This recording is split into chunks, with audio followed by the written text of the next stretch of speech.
কেন এলো? নিশ্চয়ই শোকের তাপে মেয়েটা সংসার করতে চাইছিল। ডিভোর্স তো হয়ে গেছে কালনা কোর্টে, কালনা কোর্টে কিন্তু ডিভোর্স হয়ে গেছে। তাহলে এইখানে চুচুড়া কোর্টে কি করছে এরা? তাও একা একা রিমি, তাহলে কি সম্পর্কটাকে আবার ঠিক করে নিতে চাইছে?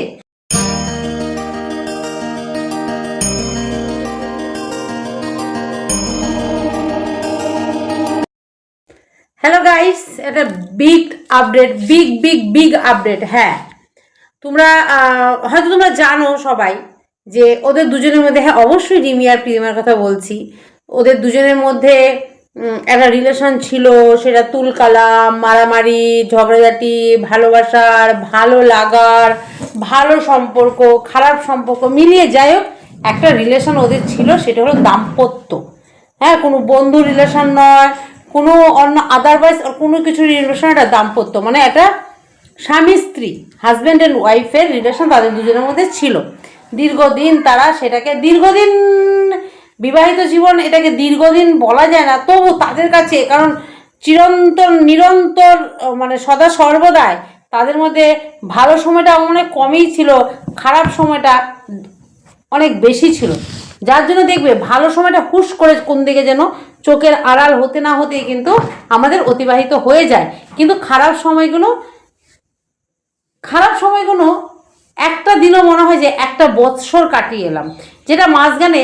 হ্যাঁ, আমি কেন এই কথাগুলো বলছি, হ্যাঁ আজকে কোর্টে রিমি আর প্রীতমকে দেখা গেছে চুচুড়া কোর্টে, কারণ আমার বাড়ি যেহেতু চুচুড়া, তোমরা ভালো করে জানো। আর একটা কথা শুনে নাও, সেইখানে কিন্তু প্রীতমের মা ছিল, কিন্তু রিমি একা ছিল। কেন রিমি কেন একা ছিল? কেন রিমি তো একটা ভালো ডিসিশনে এসছিল।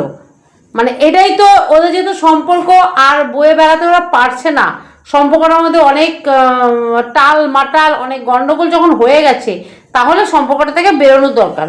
তার বাবাও চাইছিল মানে তপন পাল, সে তো চাইছিলই যে ওদের ডিভোর্সটা হয়ে যাক মনে প্রাণে। কারণ কেন বলছি আমি জানি না, সংসারটা করাতে উনি চেয়েছিল কি না, না ডিভোর্সটাই চেয়েছিল, যাই হোক যেটাই হওয়ার ছিল, পিঙ্কি মনে প্রাণে চেয়েছিল সংসারটা হওয়ার জন্য। কিন্তু আজকের দিনে দাঁড়িয়ে আমার মনে হয় না যে পিঙ্কি ওই কষ্টে, ওই শোকে, ওই তাপে মেয়ের সাথে আসতে পারেনি, তা নয় কি বন্ধুরা? কারণ এত শোক তাপ থাকলে ওই ওপরে একটা টাইট কি বলবো টি শার্ট পরে, তাহলে ওই একটা টি শার্ট একদম ফিটিংস, একটা টি শার্ট পরে একটা নিচে মানে ড্রেসের পুরো মাসি ধাজিয়া একদম উড়িয়ে দিয়েছে ওরা। ওদেরকে দেখলে ড্রেসের যে কত রকমের বর্ণনা হতে পারে ভাই ভুলেই যাই, ওদেরকে দেখলে ড্রেসের মহিমাই ভুলে যায়। ওরে বাপ রে, আজকে আমার সামনে একটা ভিডিও আসে, 4 বোন তাদের মেয়েরা, ইস ভগবান, নিজেদেরকে কি বিচ্ছিভাবে সোশ্যাল মিডিয়াতে ডিসপ্লে করছে রে ভাই। এটা মানে রুচিরও তো একটা কিছু ব্যাপার থাকে, কি জঘন্য থেকে জঘন্যতম লাগছে। আমরা ড্রেসটা দেখো, ড্রেস নিয়ে আমার কোনো কথা নেই, কিন্তু আমরা ড্রেসটা পরি কিসের জন্য? একটা এই যে ড্রেসটা পরেছি আমি, একটা পারপাসে আমরা পরি। হ্যাঁ, অনেকের ভালো লাগা থেকে পরে, ওটাও একটা পারপাস। আবার আমরা যেমন মজবুরি, বাধ্য হয়ে আমাদের পড়তে হয়, কারণ আমরা জব করি, সেখানে আমাদের ইউনিফর্ম মাস্ট, এটা আমাদের পরতে হবে। জিন্স শার্ট, এটা আমাদের ইউনিফর্ম পরতেই হবে। হ্যাঁ, তার সাথে আমরা কি পরি না, জিন্সের সাথে টপ পরি, হ্যাঁ টি শার্ট একটা মানানসই, এই যেন তো একটা ব্যাপার আছে। একটা টি শার্ট আমি পরে নিলাম ওরকমভাবে, একটা বিচ্ছিভাবে, হ্যাঁ টি শার্টটাও পরলাম প্রপার। আমার দেখতে হবে তো আমি যে কোথায় কিসের মধ্যে হাতিকে জাঙ্গিয়াটা পরাচ্ছি, যে হাতি আদৌ জাঙ্গিয়াটা পরতে পারছে কিনা সেটা আমাকে তো দেখতে হবে, না জাঙ্গিয়াটা ওই হাতিটা হচ্ছে কিনা সেটাও তো সেই হাতিকে জাঙ্গিয়া পরার মতো ব্যাপারটা। তো চলো, আমি কেন এত দূর, আমার দরকারই নেই ওদের ড্রেস আপ নিয়ে কথা বলা, কিন্তু খুব দৃষ্টিকটু লাগছিল বলে কথাটা বললাম। আর দৃষ্টিকটুর থেকেও বড় কথা, ওই যে আমি বললাম একা কেন এলো, নিশ্চয়ই শোকের তাপে মেয়েটা সংসার করতে চাইছিল। ডিভোর্স তো হয়ে গেছে কালনা কোর্টে কিন্তু ডিভোর্স হয়ে গেছে। তাহলে এইখানে চুচুড়া কোর্টে কি করছে এরা? তাও একা একা রিমি, তাহলে কি সম্পর্কটাকে আবার ঠিক করে নিতে চাইছে? চুচুড়া কোর্টে এসে কি সম্পর্কটা আবার প্যাচ আপ হচ্ছে? কোনটা? কালনাতে ডিভোর্স হলো, চুচুড়াতে এসে কি আবার সেই সম্পর্কটা মানে সেই রিলেশনটা কি আবার জোড়া লাগছে? না, সেসব কিছুই না। ঘটনাটা হলো একটা কেস করেছিল, আমরা সেটা সবাই ভালো করে জানি। রিমি একটা প্রীতম কেস তো একটা করেনি, কেস অনেক রকমের কেসেই বিয়ের আগে থেকেই হয়ে আসছে না। আমি তার জন্য বলছি না যে এরা একদম জঘন্য থেকে জঘন্যতম, আর ওইদিকে ছেলেটা একদম দোয়া তুলসী পাতা। ভাই এই দেখো, একটা হাতে কখনো তালি বাজে না, এই যে দুটো হাত তালি বাজলো তো। এই যে অনেকে বলে না এক হাতে তালি বাজে, আরে ভাই সাপোর্ট লাগবে একটা, এক হাতে তালি বাজবে কোথায়, কার সাথে, কিভাবে বাজলো? তখনই দুটো হাত একসাথে হবে, তখনই তালিটার আওয়াজও হবে। ঠিক তেমনি আমি বলবো না যে এখানে কেউ ধোয়া তুলসী পাতা, তার কারোর কোনো দোষেই ছিল না, আর কারোর শুধু দোষেই ছিল না, উভয় পক্ষেরই একটা সিমিলারিটি রেখে ছিল, কারোর কম কারোর বেশি দোষ তো ছিল। চলো সম্পর্ক কাট আপ, সম্পর্ক ডিভোর্স হয়ে গেছে।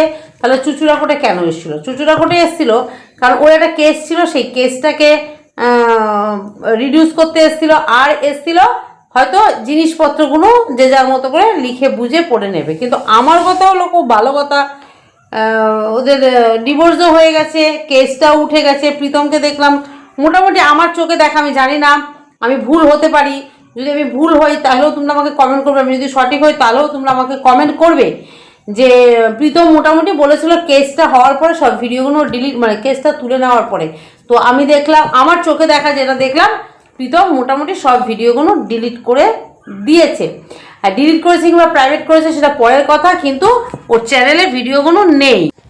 তো ঘটনাটা রিমি একটা শর্ত ওকে দিয়েছিল যে ভিডিওগুলো ডিলিট করলে আমি কেসটা তুলে নেবো। এবার আগে কেস তুলেছে না আগে ভিডিও ডিলিট হয়েছে সেটা আমি আসছি না, কারণ সেটা কোনো প্রমাণ সাপেক্ষ কিছু নয়। তবে আজকে হলো কি তোমার 4 তারিখ, হ্যাঁ অক্টোবরের 4 তারিখ শুক্রবার তাদের দুজনকে চুচুড়া কোর্টে দেখা গেছে।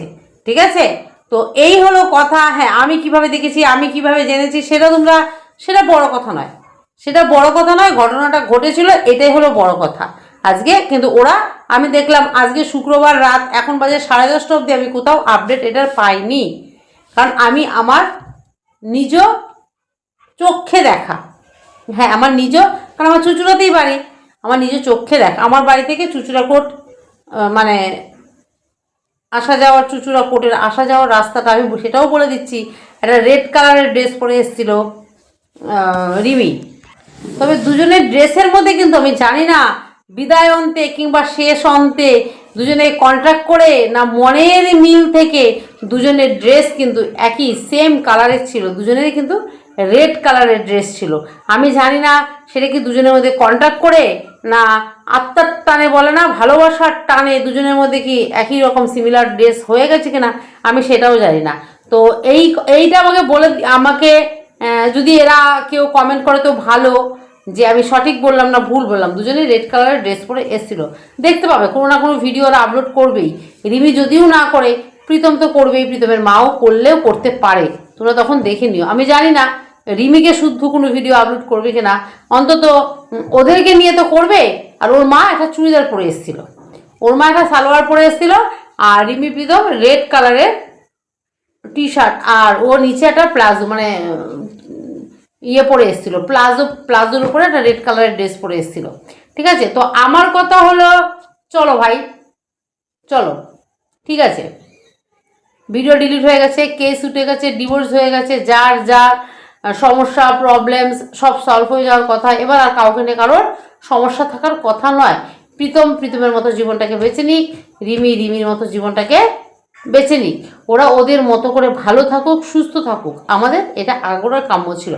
কারণ আমরা যখন এই ভিডিও ওদেরকে নিয়ে করতাম তখনও কিন্তু আমরা এই কথাটাই বলতাম যে মেয়েটি সংসার করুক ছেলেটির সাথে, মানে রিমি প্রীতমের সাথে সংসার করুক, করে হ্যাপি থাকুক, এটাই কিন্তু আমাদের সবসময় জন্য একটা স্লোগান ছিল। সেই জায়গায় যেহেতু দেখো হচ্ছে না যখন হাঁড়িতে যখন ঢাকনা খাচ্ছেই না, তাহলে আমাকে সেই ঢাকনাটা সরিয়েই দিতে হবে। সেই ক্ষেত্রে আমার কি করা উচিত, যে এরা যে যার পথ বেছে নিয়েছে, 3টে ছেলে মেয়ে, দিশানিও এখানে আসে, 3টে ছেলে মেয়ে 3টে ছেলের মতো বাছুক পৃথিবীতে। দুদিনের তো জীবন ভাই, দুদিনের তো জীবন, তার মধ্যে এরা 18 বছর 19 বছর 20 বছর বয়সে এরা জীবনের যে খেলা এরা দেখে নিয়েছে, হ্যাঁ মানে ওই যে একটা মানসিক স্ট্রেস, মানসিক চাপ, আমার মনে হয় ওরা এইটুখানি বয়সে 40 বছর বয়স অবধি ঘুরে চলে এসছে। হ্যাঁ, আর সত্যি কথা যেটা প্রাপ্তবয়স্কে বিয়ে হলে এই ধরনের ঘটনাগুলো অনেক সময় ঘটে, কিন্তু প্রাপ্তবয়স্কে বিয়ে করে অন্তত এদের মতো এই ছেলে মানুষের বিয়েতেই হয়তো এই ধরনের ঘটনাগুলো ঘটে, কিন্তু ঘটনা ঘটেছে। এই যে ঘটনা ঘটাতে কি হয়, মানুষের মধ্যে অনেক রকমের মানসিক চাপ, মানসিক প্রভাব মানুষকে কি করে সময়ের আগে ম্যাচুরিটি এনে দেয়, বড় করে দেয়। এদের ক্ষেত্রে কিন্তু সেই জিনিসটাই হয়েছে। এরা 17-18 বছর 20 বছর বয়সে হেসে খেলে কলেজ টলেজ করার কথা, প্রেম করবে, হ্যাঁ, এই ঘুরতে যাবে, কিন্তু এরা কি করেছে পুরো ব্যাপারটা, এরা তিনজনের কথাই বলছি, না পড়াশোনার দিকে ধ্যান দিয়েছে, না কোনো কিছুর দিকে ধ্যান দিয়েছে, হ্যাঁ প্রেমের দিকে ধ্যান দিয়েছে, প্রেম করেছে আর বিয়ে করেছে, এদের বিছনায় ফেলেছে। হ্যাঁ, এটাই ছিল ওদের মেন টার্গেট, মেন টেন্ডেন্সি। এই জিনিসটাই ছেলেটা দিনের পর দিন করে গেছে দুটো মেয়ের সাথে। যখনই একটা মেয়েকে ও সরাতে চেয়েছে, কিংবা একটা মেয়েকে ও জ্বালাতে চেয়েছে, কিংবা একটা মেয়েকে জীবনে আনতে চেয়েছে, তখনই ও অপরপক্ষ মেয়েটির সাথে ঠিক সেইভাবেই ওই বিছানার সম্পর্ক যেটাকে বলে, এতভাবে ক্লোজ হয়েছে, অপর মেয়েটিকে জ্বালাতে পেরেছে। ও দিনের পর এই জিনিসটা করেই দুটো মেয়ের মধ্যে একটা বিরাট, মেয়ে দুটোর জীবনটাকে পুরো কি বলবো তছনছ করে দিয়েছে। আমার মনে হয় ওই তছনছটা নিয়ে মুখ বুজে বসে না থেকে আমার মনে হয় সবাই সবার মতো করে এগিয়ে যা। আমি প্রীতমের ক্ষেত্রেও বলছি তুইও এগিয়ে যা। তোরা দিশানি আর এসবের মধ্যে নেই, দিশানির মতো করে অনেক ভালো আছে। হ্যাঁ, তো ও ঠিক বুঝে নেবে। রিমিও আশা করি এখন মা মাসি সবার নিয়ে হই হুল্লোড় করছে, জানি না এটা কতদিন, আবার এসে কোন মাসিকে কখন কোন বদনাম দেবে সেটা জানি না। তো সব বোনগুলোর মধ্যে আমি দেখলাম ওর একটা দিদি খুব ভদ্র, ওরা সালোয়ার পরে নাচছে, কুর্তি পরে, অসভ্যের মতো ওরকম, মানে ভাবছি কি আমরা অনেক কিছু, চলো ভাই দরকার নেই এসব নিয়ে আলোচনা করার, পরের আলোচনা করা মানে নিজের পাপ কুড়িয়ে বা ওদের পাপ কুড়িয়ে নিয়ে আমার ঘরে এনে জড়া করা, চলো আমার দরকার নেই। তো চলো সবাই ভালো থেকো, সুস্থ থেকো, দেখা হবে অবশ্যই নেক্সট ভিডিওতে।